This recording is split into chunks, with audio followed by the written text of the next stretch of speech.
ओम श्री गणेशाय नमः।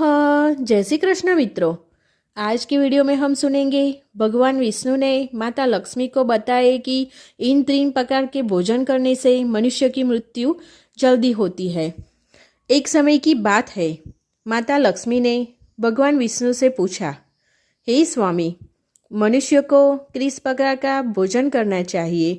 किस प्रकार का भोजन मनुष्य की आयु को बढ़ाने वाला होता है और किस प्रकार मनुष्य का भोजन की आयु को कम करने वाला होता है और किस दिशा में मुख करके भोजन करना चाहिए?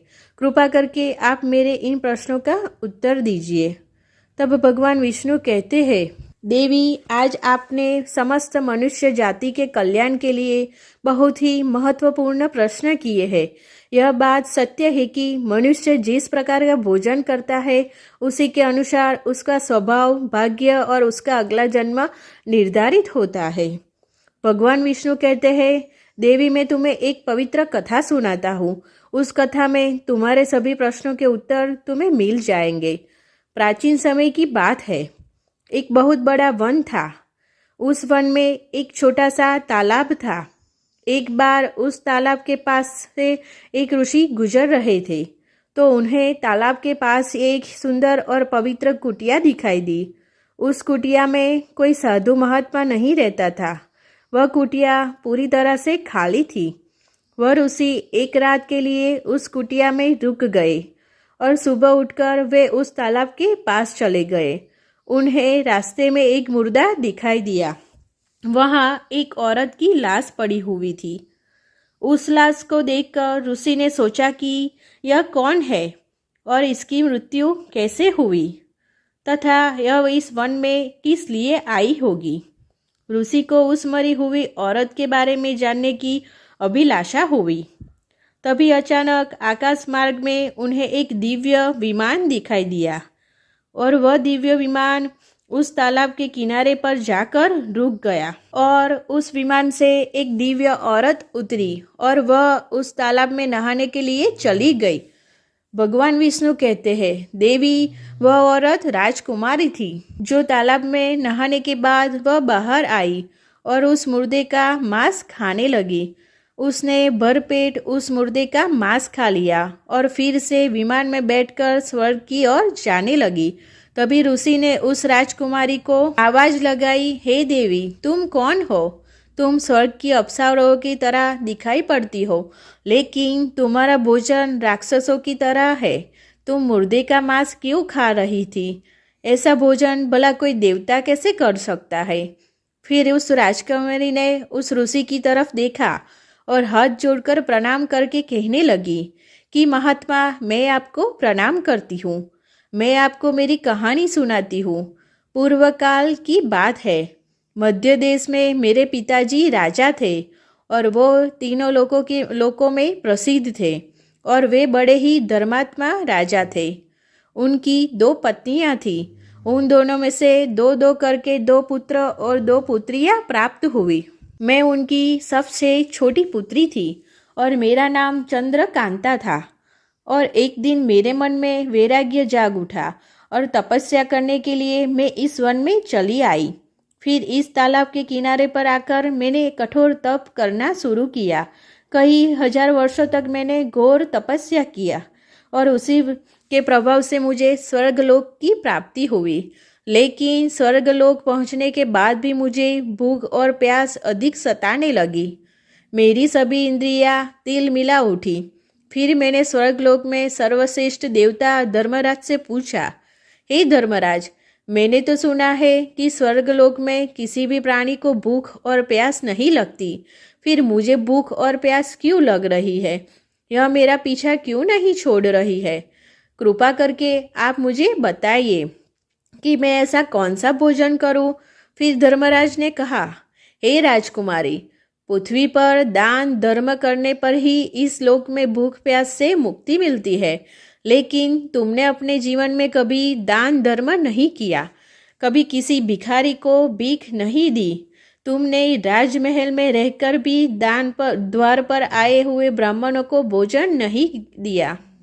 तुमने सदैव ही उचित भोजन किया है।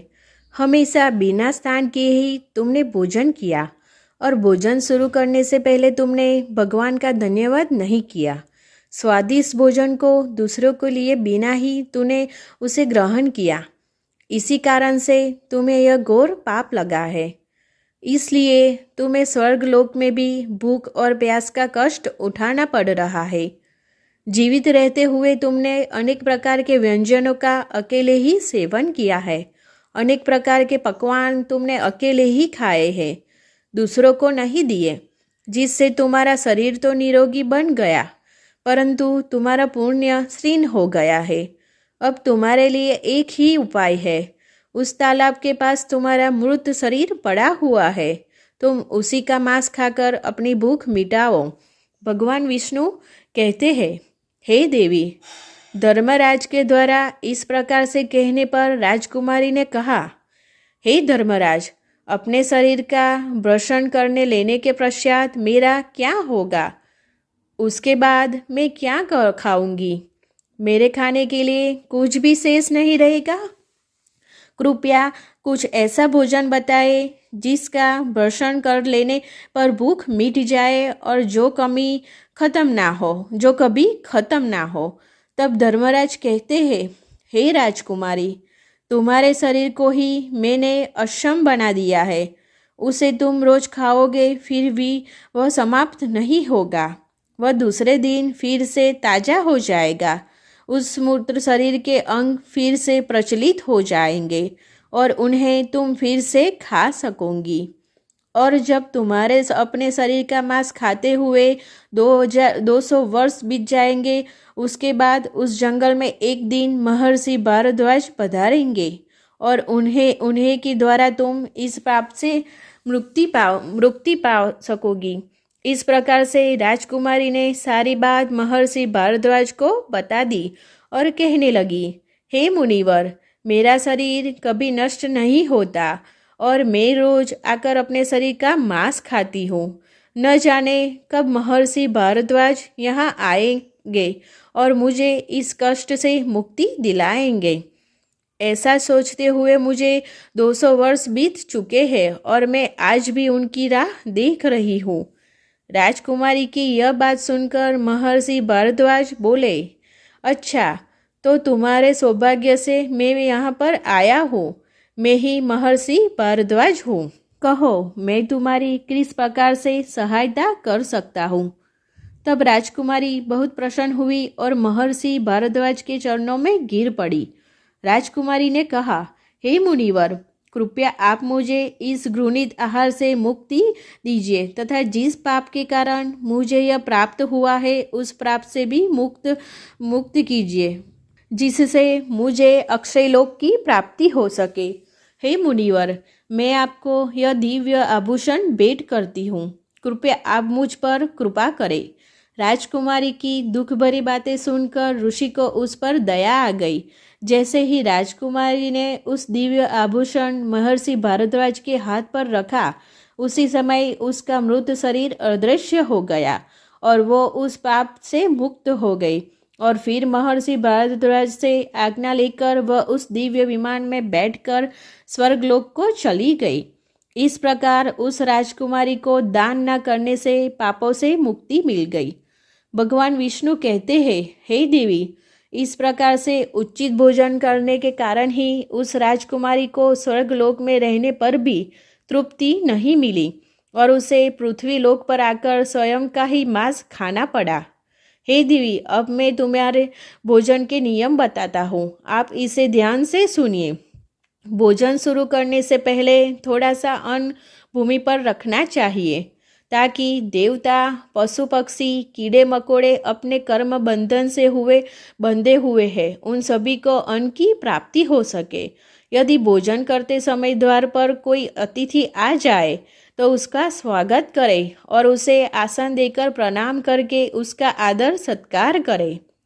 फिर उसे श्रद्धापूर्वक भोजन कराकर विदा करें, क्योंकि जिसके घर से अतिथि उदास होकर लौट जाता है उसे वह अपने पाप देकर उसके शुभ कर्मों को ले जाता है। भगवान विष्णु कहते हैं, मनुष्य के घर में रहने वाली विवाहित कन्या और गर्भधारण की हुई स्त्री तथा बड़े बुजुर्गों को भोजन कराने के बाद ही भोजन करना चाहिए। इन सभी को भोजन कराए बिना जो स्वयं भोजन ग्रहण करता है उसका भोजन पापमय बन जाता है और ऐसा व्यक्ति नरक में जाता है। जो मनुष्य स्नान किए बिना ही भोजन करता है उसका भोजन मल ब्रशन के समान हो जाता है। जो बिना दान किए भोजन ग्रहण करता है उसका भोजन विष के समान बन जाता है। भगवान विष्णु कहते हैं, हे देवी, पूर्व दिशा में बैठकर भोजन करने से व्यक्ति रोगों से और मानसिक तनाव से मुक्त हो जाता है। बीमार बुजुर्गों को पूर्व की ओर मुख करके भोजन अवश्य करना चाहिए। इससे उनके स्वास्थ्य में सुधार होता है, क्योंकि पूर्व दिशा उगते हुए सूर्य की दिशा और सूर्यदेव बल है, आरोग्य तथा दीर्घायु प्रदान करते हैं। विद्या की अभिलाषा रखने वाले मनुष्य को उत्तर दिशा की ओर मुख करके भोजन करना चाहिए। यह दिशा देवी सरस्वती की दिशा है और ध्यान रहे, दक्षिण दिशा की ओर मुख करके भोजन नहीं करे, यह मृत्यु की दिशा होती है। इस दिशा में मुख करके भोजन करने से आयु कम होती है। टूटे फूटे बर्तनों में भोजन नहीं करना चाहिए, यह दुर्भाग्य को निमंत्रण देता है। भोजन हमेशा साफ और स्वच्छ थाली में ही करना चाहिए। एकादशी के दिन तामसिक अन्न का सेवन नहीं करें। जो मनुष्य एकादशी के दिन तामसिक अन्न अथवा मांसाहार का सेवन करता है, लक्ष्मी उसे छोड़कर चली जाती है। भोजन के बाद थाली में हाथ धोना अनुचित माना गया है। थाली में हाथ धोने से अन्न का अपमान होता है। भोजन के बाद थाली में हाथ धोने वाले लोग नीच योनि में जन्म लेते हैं। सबसे महत्वपूर्ण बात ध्यान रहे कि व्यक्ति को बिस्तर पर बैठकर कभी भी भोजन नहीं करना चाहिए। ऐसा करने से व्यक्ति कई प्रकार के रोगों से ग्रसित हो जाता है। भोजन केवल जमीन पर आसन लगाकर ही करना चाहिए। भोजन करते समय दिशाओं का ध्यान रखना बहुत ही आवश्यक होता है। यदि गलत दिशा में बैठकर अथवा गलत दिशा में मुख करके भोजन करने से व्यक्ति को उसके अनिष्टकारक परिणाम प्राप्त होते हैं। भगवान शिव कहते हैं, जिस भोजन के ऊपर से कोई पैर रखकर चला गया हो अथवा कोई व्यक्ति भोजन को लांघ कर गया हो तो ऐसे भोजन को कभी नहीं खाना चाहिए। ऐसा भोजन अशुद्ध हो जाता है। ऐसा भोजन को पशुओं को खिला देना चाहिए। दूसरों के द्वारा लांघा गया भोजन खाने के मनुष्य की आयु कम हो जाती है और उसके शरीर में अलग अलग प्रकार के रोग उत्पन्न हो जाते हैं। भगवान विष्णु कहते हैं, हे देवी, मनुष्य को दूसरे के लिए परोसा हुआ भोजन भी नहीं खाना चाहिए। जो मनुष्य दूसरों का भोजन छीन कर खाता है अथवा किसी को बिना दिए स्वयं उस अन्न का उपयोग करता है, उससे देवी अन्नपूर्णा नाराज हो जाती है। मनुष्य को हमेशा क्रोध रहित होकर ही भोजन करना चाहिए। क्रोध की अवस्था में भोजन करने से भोजन का अपमान होता है और कई व्याधियाँ उत्पन्न होती है। यदि चित्त कहीं और तो हो तब भी भोजन नहीं करना चाहिए और गुस्से से भरे मन से भी भोजन करना अशुभ होता है। भगवान शिव कहते हैं, देवी, जो मनुष्य के जूते चंपल पहनकर भोजन करता है, इस प्रकार भोजन को आसुरी भोजन कहा गया है।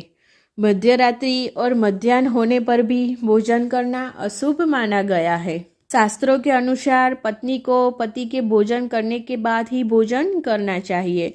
यदि पति घर से दूर हो तो पति का ध्यान करके भोजन ग्रहण करना चाहिए। इससे पति की आयु लंबी होती है और स्त्री सदा सुहागिन रहती है। पति से पहले भोजन करना शास्त्रों में अशुभ माना गया है। इससे पति की आयु कम होती है। इस प्रकार से भगवान विष्णु ने माता लक्ष्मी को भोजन का महत्व और नियम बताए। तो मित्रों, आप भी भोजन के यह सब नियम के पालन कीजिए और आपको मेरा ये वीडियो अच्छा लगे तो लाइक और सब्सक्राइब जरूर करना। जय श्री कृष्ण मित्रों, धन्यवाद।